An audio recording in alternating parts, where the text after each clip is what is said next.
문쇼에 오신 모든 분들을 환영해요. 여러분, 다른 시장은 크게 오르는데 내 시장만 횡보하다가 너무 늦게 알아차린 적 있으신가요? 여러분, 이제는 더 이상 그런 걱정 안 하셔도 돼요. 2025년에 은 가격은 무려 2배로 뛰었고 우라늄은 100달러를 돌파했으며 유가는 50%나 급등했어요. 이러한 움직임은 결코 무작위가 아니었으며 동일한 동인들이 지금도 여전히 작용하고 있어요. 오늘 저는 현재 가장 뜨거운 모든 시장을 하나하나 낱낱이 분석해 보겠어요. 현재 랠리를 펼치고 있는 이 모든 시장의 진정한 원동력은 대체 무엇이며, 그리고 그 자본은 다음에는 과연 어디로 향하게 될지, 그 깊은 의미에 대해서 함께 자세히 알아보도록 할게요. 그러니 부디 이번 영상을 끝까지 시청해 주시길 바랍니다. 다른 사람들은 결코 벌지 못하는 그런 특별한 방식으로 돈을 버는 법을 제가 알려드릴 테니까요. 다가오는 2025년의 예상 수치들은 정말이지 거의 비현실적인 수준으로 보입니다. 지정학적 긴장 고조로 금과 은이 사상 최고가 랠리 중입니다. 은은 45년간 유지되었던 저항선을 돌파하며 2배 이상으로 상승했어요. 금은 60% 이상 상승하며 1979년 이래로 최고의 연간 수익률을 기록하게 되었어요. 금은 상당한 초과 수익 알파를 내며 연간 거의 70% 올랐습니다. 우라늄은 파운드당 100달러를 돌파했어요. 브렌트유는 호르무즈 해협 위기 당시 몇 주 만에 약 50% 급등하며 119달러에 도달했어요. 이것이 실제로 의미하는 바는 바로 이래요. 이러한 움직임들은 결코 무작위가 아니었고 그 배후의 동인들은 지금도 여전히 작용하고 있다는 것이에요. 게다가 사상 최대 규모인 미국 세금 환급액 3,700억 달러가 아직도 시중에 계속해서 풀리고 있어요.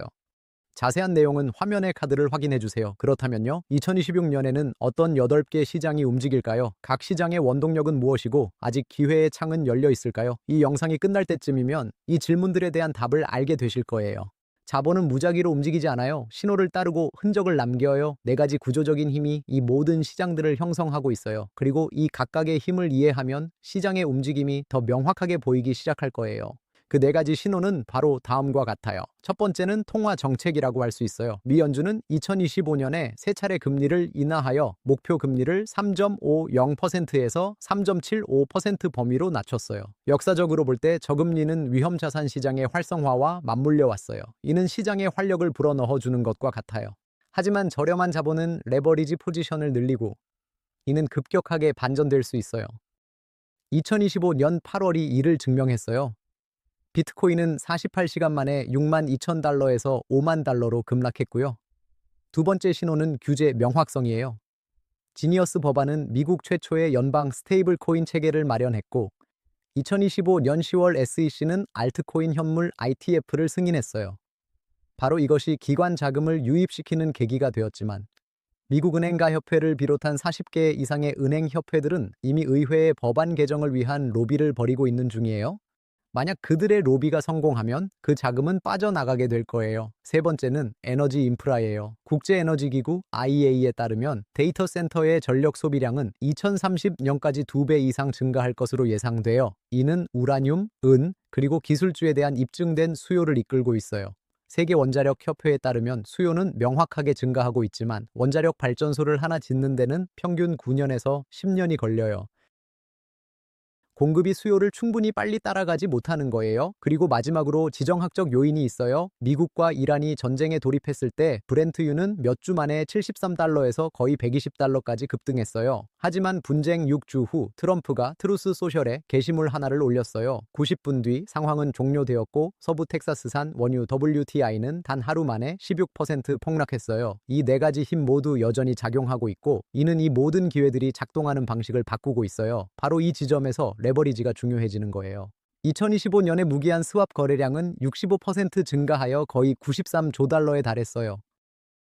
바로 이와 같은 지점에 전문 투자자들의 거래량이 집중됩니다. 그리고 각 시장의 동인을 제대로 이해하게 될 때 비로소 레버리지는 아주 유용한 도구로서 그 의미를 갖게 됩니다. 만약 여러분께서 금, 석유, 그리고 암호화폐 이 모든 것들을 단 하나의 계좌에서 보유하고 계신 USDT를 통해 수수료 없이 거래하고 싶으시다면 아래 설명란 링크를 반드시 확인해 보시기 바랍니다.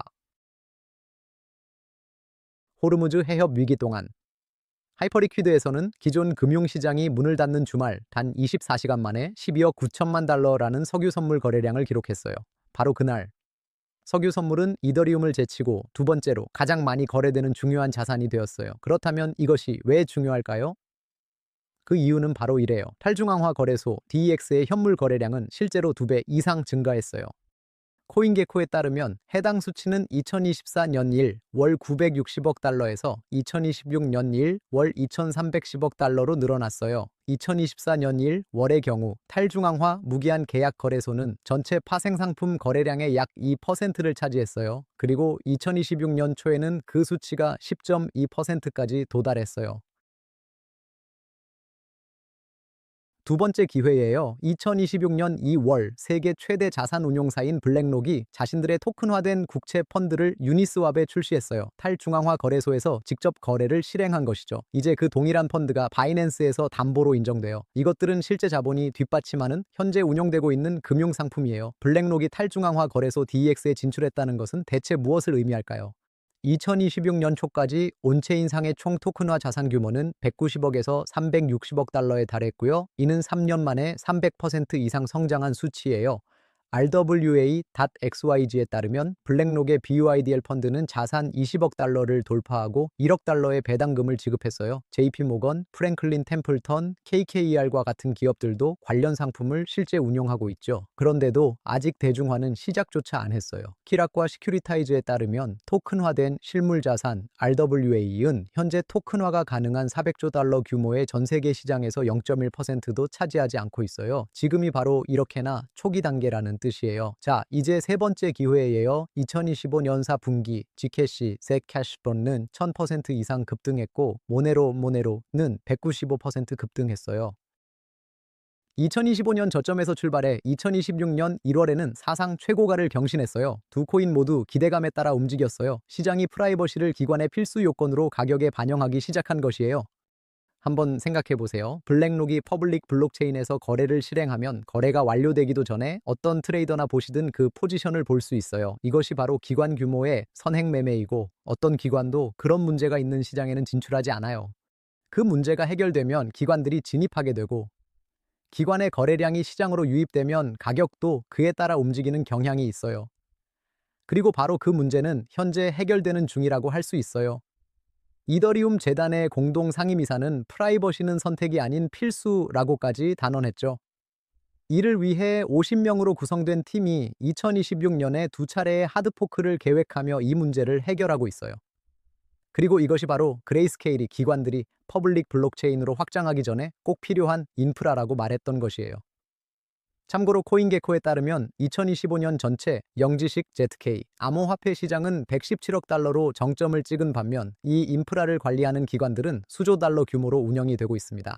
다음은 금에 대한 소식입니다. 2025년에는 금이 50번 이상 사상 최고가를 경신했고 2026년 1월 29일에는 드디어 5,595달러에 도달하게 되었어요. 이번 금 사이클이 이전과 다른 점은 바로 기관 자본이 그 배후에 있다는 것입니다. 그 구체적인 이유는 다음과 같습니다. 중국인민은행은 16개월 연속으로 금을 매입해서 2026년 3월을 기준으로 그 보유량이 2,300톤을 넘어서게 되었습니다. 또한 세계금협회에 따르면 2026년 1월에 전 세계 금 ITF로 190억 달러가 유입되면서 사상 최대의 월간 유입액을 기록하게 된 것입니다. 이어서 JP모건은 2026년 말의 목표가로 6,300달러를 제시했으며 골드만삭스는 12월의 목표가로 5,400달러를 각각 발표했습니다. 그럼 은으로 넘어가 보도록 하겠어요. 2026년 1월 1일 중국은 희토류 통제에 사용되는 것과 아주 동일한 정부 승인 시스템 해은을 편입시키게 되었고요. 이로써 전 세계적으로 은 수출이 허가된 기업은 고작 44개에 불과하게 되었던 것이에요. 바로 그 결정 하나가 전 세계가 은을 대하는 방식을 바꾸어 놓았던 것이에요. 산업용 원자재에서 이제는 전략 자원으로 말이에요. 은협회 실버 인스티튜트에 따르면 2025년은 무려 5년 연속으로 은 공급이 부족했던 해였어요. 태양광, 전기차, 데이터 센터로 인해 산업 수요는 계속해서 가속화되었는데요. 이제는 최대 생산국마저 수출을 줄이고 있는 상황이에요. 그 압박은 결국에는 저항선을 뚫었어요. 2026년 1월, 은은 1980년부터 이어진 저항선인 50달러를 돌파했고, 그리고 1월 29일에는 121달러라는 사상 최고치를 기록하게 되었어요. 여기에 더해서 AI 데이터 센터가 그 수요를 더욱 부채질하고 있어요. 은협회는 2026년에 6,700만 온스의 공급 부족을 예상하고 있어요. 이것이 벌써 6년 연속이에요. 자, 이제부터가 흥미로운 부분이에요. 바로 우라늄이죠. 2028년까지 미국 데이터 센터의 전력 수요는 3배로 증가할 전망이며 원자력은 24시간 내내 전력을 공급할 수 있는 몇 안 되는 에너지원 중 하나예요. 이것이 바로 매그니피센트 7 중 4개 쌓인 마이크로소프트, 아마존, 구글, 메타가 이미 장기 원자력 공급 계약을 체결한 이유예요. 2025년 내내 우라늄 현물 가격은 63달러에서 83달러 사이에 갇혀 보합세를 보였어요. 그렇다면 왜 현물 가격에는 이런 상황이 반영되지 않았을까요? 장기 계약 가격은 파운드당 86달러까지 계속해서 올랐어요. 발전 회사들이 몇 년치의 공급량을 미리 확보하고 있는 것이에요. 그리고 현물 가격이 그 뒤를 따랐어요. 2026년 1월 우라늄은 25% 상승하며 파운드당 100달러를 돌파했어요. 미국 내 우라늄 생산량은 44% 감소했어요.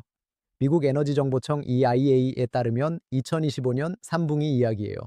신규 공급이 충분히 빠르게 이루어지지 못하고 있어요. 그리고 석유예요. 2월 28일 바로 그날 미국과 이스라엘이 이란에 대한 공습을 개시했어요. 그리고 불과 며칠 만에 호르무즈 해협을 통과하는 유조선 통행량이 약 70%나 감소하게 되었어요. 그 후에는 거의 0으로까지 떨어지게 되었고 그 결과 약 1,000척에 달하는 유조선이 발이 묶이게 되었어요. 국제 유가 기준인 브렌트유는 119달러를 넘어서게 되었으며 장중 한때에는 126달러를 기록하기도 했어요. 전 세계 공급량의 20%가 중단되면 어떻게 될까요? 단 한 번의 거래일에 미국 기준 유가인 WTI는 회복 전 장중 한때 19%까지 폭락했어요. 이것이 바로 대부분의 트레이더들이 놓치는 부분이라고 할 수 있어요. 여기서부터 두 가지 시나리오가 있어요. 만약 해협이 계속 폐쇄된다면 우드 맥킨지는 브렌트유가 150달러에 이를 것으로 전망해요. 만약 4월까지 해협이 다시 열린다면 뱅크 오브 아메리카는 브렌트유가 70달러 선으로 떨어질 것으로 전망해요. 헤드라인만 보고 거래하지 마세요. 시장에 진입하기 전에 자신만의 전략을 확립해야 해요.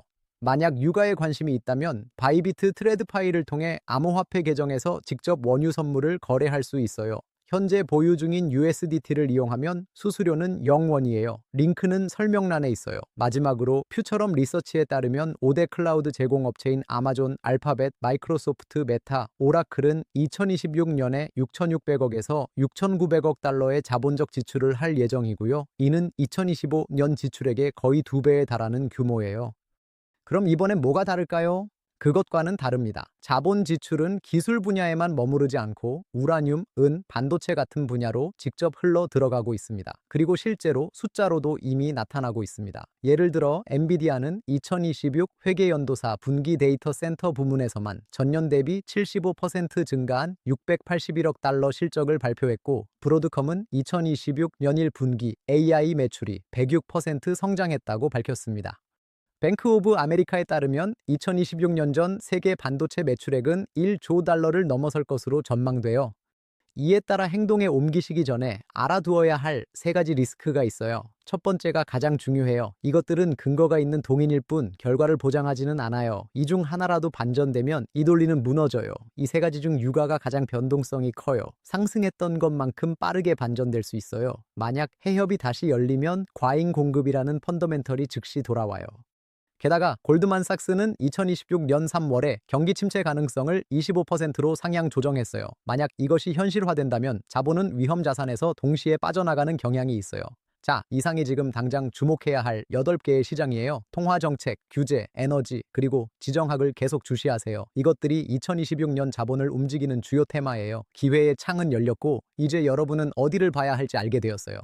오늘 우리가 살펴본 모든 기회를 더욱 촉진할 수 있는 요인이 궁금하시다면 지금 시장으로 흘러 들어올 수 있는 3,700억 달러에 대해 상세히 분석한 저희 세금 환급 법안 관련 영상을 확인해 보세요. 지금 화면에 카드가 보일 거예요. 그리고 다음 영상에서는 모든 무기한 계약 및 선물 트레이더가 포지션을 열기 전에 알아야 할 사항들을 다룰 거예요. 자, 여러분 영상 바로 시청해 좋아요 주셔서 1000개 감사해요. 부탁드려요. 방금 추천해드린 영상을 아직 못 보셨다면 지금 바로 클릭해서 확인하세요. 절대 놓치지 마세요. 지금 클릭하세요. 그럼 거기서 뵙겠어요. 안녕히 계세요.